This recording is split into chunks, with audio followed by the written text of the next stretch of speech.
Latvijā cilvēks pieķeras vienai ideoloģijai vai kādai alternatīvai patiesībai, uzskatot to kā vienīgo pasaules kārtību.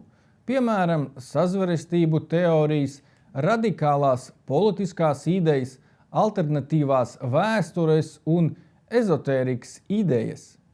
Ar tādiem cilvēkiem ir grūti veidot diskusiju. Nepriecājies, ka esi viens no viņiem.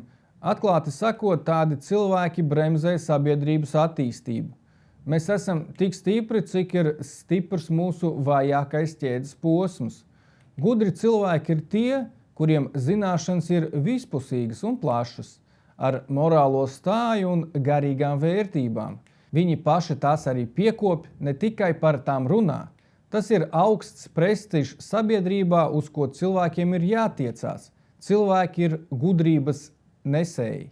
Pateicoties vispusīgām zināšanām, mēs mazāk konfliktējam par savu šķietami vienīgo patiesību, jo patiesības ir vairākas un bezjēdzīgi strīdēties, kura ir patiesāka.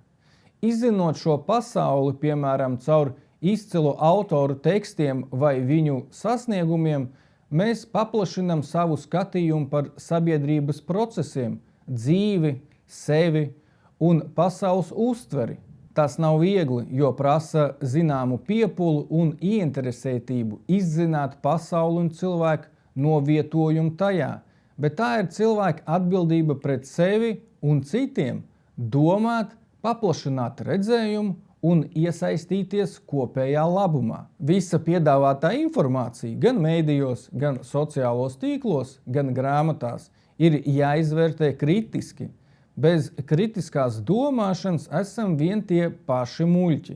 Nezināšana neattaisno tevi no soda, tāpat arī no muļķības.